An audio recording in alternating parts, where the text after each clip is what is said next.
Welcome to L&D in 20, your go-to resource for all things workplace learning, brought to you by Go1. I'm your host, Dan Hayward, Chief Customer Officer and Industry Veteran. Today, we'll be speaking with Jennifer Dowdy, Director, Partnerships and Strategic Accounts at Emtrain, where she has spent nearly 7 years helping organizations scale employee learning and analytics to enhance inclusion, trust, and performance. With over 20 years of experience in major account sales and partnerships across multiple industries, Jennifer leverages data-driven insights to improve workplace culture. She is passionate about empowering businesses to make better decisions for their people. Jen, welcome to the show. Thanks, Dan. So happy to be here.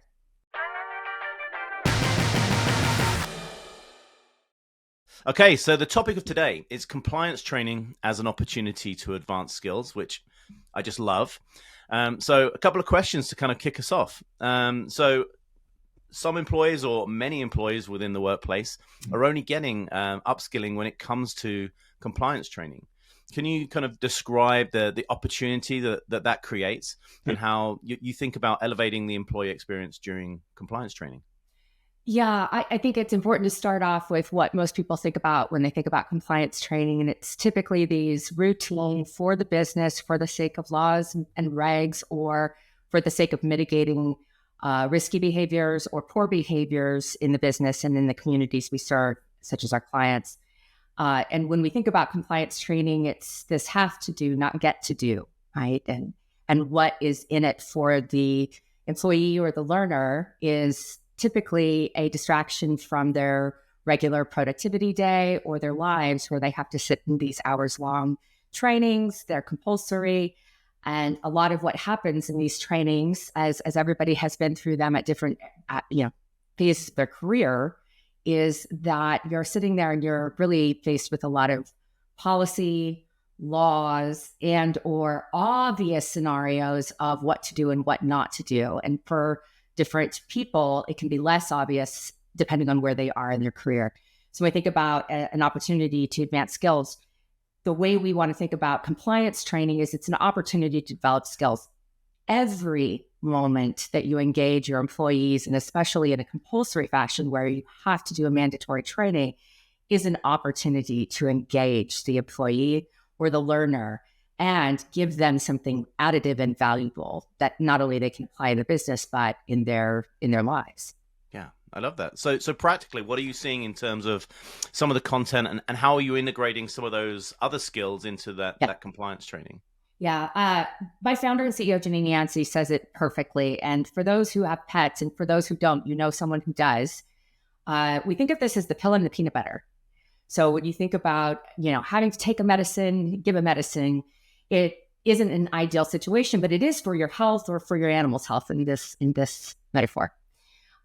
So when you think about being able to reach an entire audience of your employees, your audience of your business, and you are thinking about what can I do at this time, advancing skills like how to communicate better, how to resolve conflict, how to take a step back, slow down and slow our judgment down, slow our thinking down, checking your bias.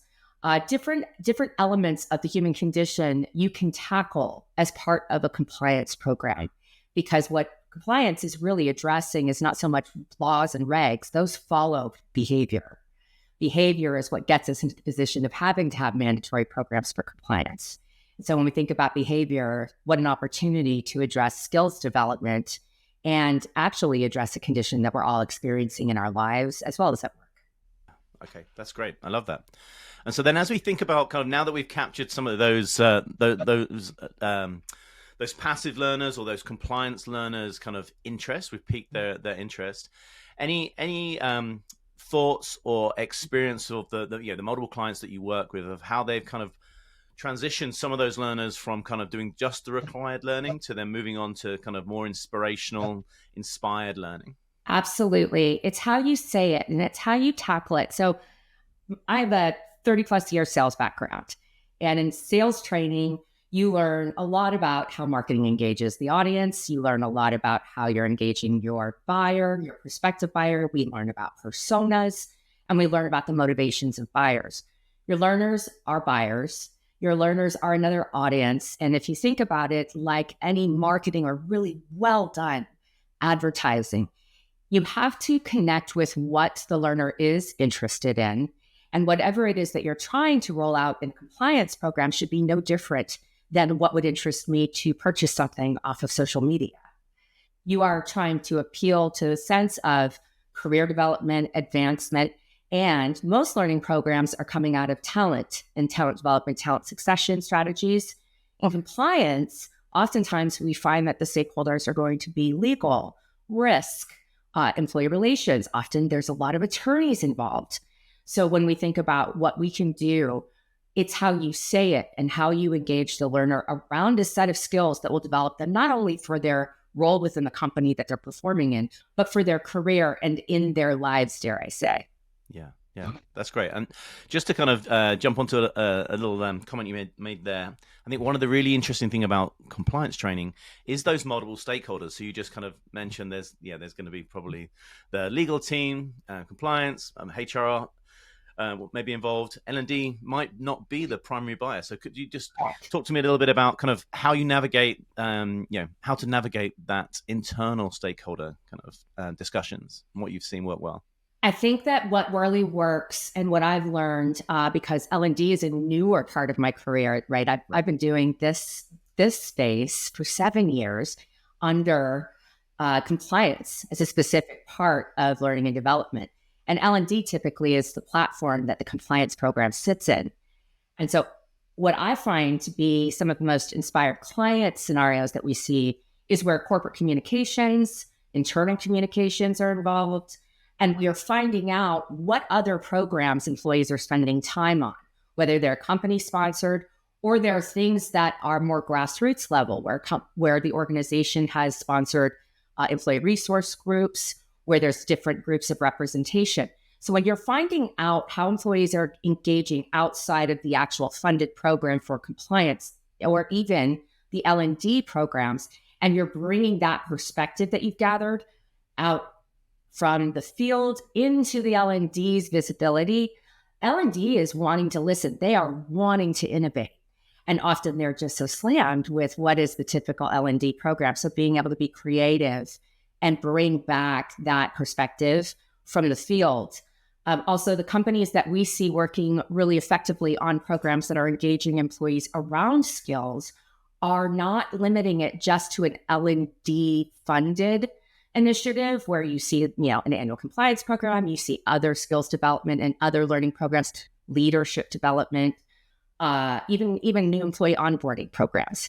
When you think about the different training programs that L&D has to steward for the organization, the thing that we see working really well in some of the most innovative companies, some of them are our clients, is that they are actually putting the programs not just within the learning system, or just within where people can go, and this is where we get the idea of passive learning, where we can actually put programs where these kinds of skills can be developed and entice an active learning culture. And so if you have a CRM, which most organizations will, if you have a community site and you are able to put these programs and also the results of these programs is shared in data-driven storytelling out to the employee base and actually maybe duplicate the areas in which you're going to engage employees around the business, making it available outside of the learning management system. That's been a really important mover that we've seen some of our more innovative clients doing. I love that approach. And I think, what we see typically within organizations is like those different functions will have different expectations and different objectives. So a legal team coming and checking out compliance will be very different to that kind of internal communications team. But I think kind of aligning internally around kind of what are our expectations, not just from one functional, but organizationally, and how we uplifting and up-leveling the workforce through this acquisition of great compliance training. That's fantastic. So I know one of the things we spoke about previously, you and I, was the fact that in compliance training, there's a real need to create a speak up culture. And at the same time, we now have 5 generations in the workforce with different kind of cultural practices. Can you talk to me a little bit about what you've seen and how you've seen the differences of creating a culture to navigate these generational differences in the workplace? Absolutely. So we think a lot about multicultural differences and how to bring people together around a shared understanding of topics or concepts like respect. Mm-hmm. So oftentimes, again, when we talk about compliance training, we never want an organization we're working with to call it their compliance program. It is called their compliance program. But what we try to do is help them with a message around respect, inclusion, belonging, equity. And when we think about those concepts and ethical decision making, we want to have a concept of what good looks like. Mm-hmm. So establishing things like a shared language for your skills development program is a really important strategy in how you're going to roll out any program. Again, it's how you say it, what's in it for the learner, and appealing to those audience. And across 5 generations, what is readily available at the tip of most of the emerging workforce's tongue is some of these issues of what work should feel like, what good looks like, and being vocal about your needs. I am a stepmother to a 17-year-old boy. What he is comfortable talking about is not what, older generations or more experienced, seasoned generations of executives, or even in our own family members at the dinner table. It's not the same as what they're comfortable talking about. So things like politics, religion, conflicts in the world, climate, these things are at the tip of an emerging workforce's tongue. And so knowing how to navigate that across 5 different generations at work, plus adding in multicultural layers, there's a real art to that, but it gets down to our shared experiences as human beings. So when we think about tackling what things feel like at work, and tackling some of these concepts that may be drier, more legalistic concepts to impart, we get down to our basic behavior skills and how we make each other feel at work. And it gets down to good manners, or also being able to create space for multiple generations to tackle things. So when you're teaching skills around, let's just say anti-harassment, right? Oftentimes it boils down to, are people having a bad day and they just lost their manners for a moment? Doesn't necessarily have to be the end of that meeting or the end of that professional relationship. You can teach people how to navigate multiple generations in the workforce by teaching respect skills and also how to apologize, how to navigate a misstep, and how to actually recover the opportunity to deepen the trust just in your own team meetings. So starting there with your one-on-one and your team relationships, as well as figuring out that leadership needs to advance the skills to be able to manage these multiple generations in the workforce. And that also comes down to how we approach manners and professionalism at work. You've got to teach people to be comfortable in creating space. And it's often called conflict resolution, but we think about it a little bit more. Deepening that relationship and trust means holding space for accepting, but also understanding and being curious, finding commonality in our lived experiences at work, and being able to apply that into any program that you're putting out at scale to develop. Yeah, no, I love that. I love that insight. I think kind of the commonality piece definitely feels like a key opportunity for a lot of organizations. Okay, so now we're going to move on to our next segment. It's called the 60-second budget breakdown.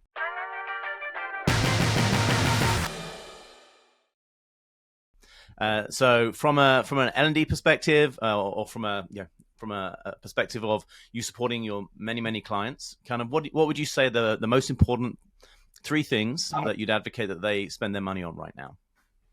People. I think that spending your money on people and appointing them into positions that are cross-functional is super important. This is the opportunity that will be a difference maker, especially in a time where we rely on so much technology. And we are also looking at ways to apply automation and things like AI, as well as being able to bring in different ways of engaging employees, especially when it comes to talent and succession planning, talent mobility programs. Investing in your people. And when I think about L&D and the hierarchical organization of, especially a matrixed organization, when you think about the way that we staff for talent acquisition, when you think about the way that we staff for employee relations and human resources business partners, L&D needs to have that representation across the org chart so that L&D has that same agency to go in and tap for gaps and blockers and also find opportunities. Skills assessments and skill development usually come out of performance reviews, assessing skills through different programs. L&D usually stewards that data around, builds business cases for budget. And when you're thinking about investing in those budgetary areas, and then you have sort of these outlier organizations that are integrated or trying to be integrated within the business, like D&I, or you think about the sales program. Sales usually gets their own bucket of training, right? But being able to stretch across all of the functional aspects of the organization, having L&D have their own actual business partners that are sitting within the seat of the organization to not only tackle issues that they're identifying, but also the opportunities. So making sure that L&D is listening to the sellers, listening to the clients and the community served by the business, but also making sure that each, from leadership and the executive board all the way down to the new hires who are in their emerging career, being able to tap into what people need and what their expectations of learning are within the workforce, not just within that company, is going to really create a strategy out of the L&D programs that allow for you to meet people where they are. Yeah, I love that. That strategic learning, business partnering is definitely something that we don't see all that often. Is that something that you've seen in the organizations that you're supporting? I have, yeah. And some of the more progressive, this is not for every size company, obviously. You advance your functional staff according to your growth, right? We have to be mindful of a budget and an investment strategy. But being able to have a culture of that established from any size company so that as you grow, and if you get into the largest companies and you're taking learnings from what the largest top performing organizations are doing around the world, really finding out how they're advancing their L&D programs and building the community around those functions that are outside of your business too, so that you're taking those learnings into the business and applying them according to what you have the available investment to do, but always be pushing to build that business case to grow learning around concepts like curiosity. We can't wait for the emerging workforce to advance to leadership to get leadership development quality training. We can actually tap in and start finding out and applying what learning can do for an organization at all stages of growth. Great. And so now we're going to move on to our next segment, lifelong learnings. So can you give me an example, describe a time where a situation that you're working on turned out differently than you expected, either positively or negatively? What were a couple of the key learnings that you had? I would take this back to selling. And I think that all of us in business can relate to sales. When you think about putting and applying your typical sales motions, you've got a recipe, you've got a methodology, you have a process that you follow. And I think that one of my biggest learnings around selling L&D was coming into the L&D space. I really thought as a learner who had been taking these programs that it was one way. I was delighted to find out how much change management, organizational development, and how much data opportunity there is in this particular slice of a business. And so my surprise in entering this space was, I've always sold according to metrics. And when you go into a compliance space, you're not really able to find metrics except for when people have claims or you read in the news about the DOJ doing an investigation. And it tends to be really juicy after the fact. But being able to actually tap into organizations who are struggling to find better ways to be good partners together, that was one of my eye-opening experiences. It's obvious around selling that people want to get to better metrics and better outcomes. But being able to tap into a community of HR leaders who I think get kind of a bad rap, and L&D comes in as sort of the tech solutions team, but being able to see how many people want to actually do good was one of the most eye-opening experiences of my last 7 years. So Jen, I'd love to know, what's the biggest L&D win of your career? I love this question, Dan. And the reason is because of selling, I think that the wins have to be the wins for your clients and the communities they serve. And so when you think about compliance programs, We've done this with several of our clients here at Emtrain. One of the things that I think was one of the most rewarding programs that we serve is that we did a compliance program that dealt with inclusion, belonging, and we expanded that from just the employees to the contingent workforce, and then it expanded out to the supplier and the ecosystem of our client, Cisco. And that was an enormous win for us professionally and also around a purpose, a shared purpose in the world. So these programs include things like inclusive language, being able to speak up at the workplace in a productive and constructive way through an upstander program, and taking it beyond those respect skills to applied skills that are relevant not only to the employee learners at Cisco, but out into their supplier and their partner communities. Creating that kind of expansive learning program around these topics is under purpose for Cisco, and being able to be a provider of that kind of learning and development program where you know that these skills are going around the world into Cisco's ecosystem, that is an enormous win because people have given amazing feedback and actually asked more engaged questions from their communities around how they can apply these skills and more of these programs within their own workplaces. And now we're going to move on to our final segment, self-development hacks. So what is your personal kind of go-to, where do you go to grow? What's your favorite L&D or learning related content or resource? I thought about this question a lot, and I think that to learn, we have to be uncomfortable. I'm a natural introverted personality, which is ironic because I've been in front of people selling for 30 plus years. And what has been, I think, the secret to my success is pushing myself to be uncomfortable to grow. So tapping into people and actually pushing myself to form community and relationships that are not just within that near-term window of achieving my goals, and actually forcing myself to work with people, practice the skills of curiosity, and actually talk with more and more people, pushing myself to make introductions that are cold introductions to people that I just want to learn from, not sell to, so that I can engage myself as an active learner. Because if I am only relying on the technology that's out there, I'm relying on only my curiosity, not challenging myself to grow. Thank you for sharing. So Jennifer, that's it. We've come up on time. Thank you so much for coming onto the show today and sharing your insights with us. It was a pleasure. So thanks for tuning into the show. I'm Dan Hayward, Chief Customer Officer, and that wraps up another episode of L&D in 20. We hope you found today's discussion as engaging as we did. Whether you're listening on the go or at your desk, we'll catch you on the next episode. And until then, keep learning.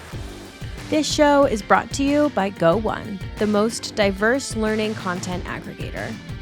To learn how you can empower your employees with the right content at the right time, all in one subscription, visit go1.com or click the link in the show notes. And to stay up to date on future episodes of L&D in 20, subscribe wherever you listen to podcasts.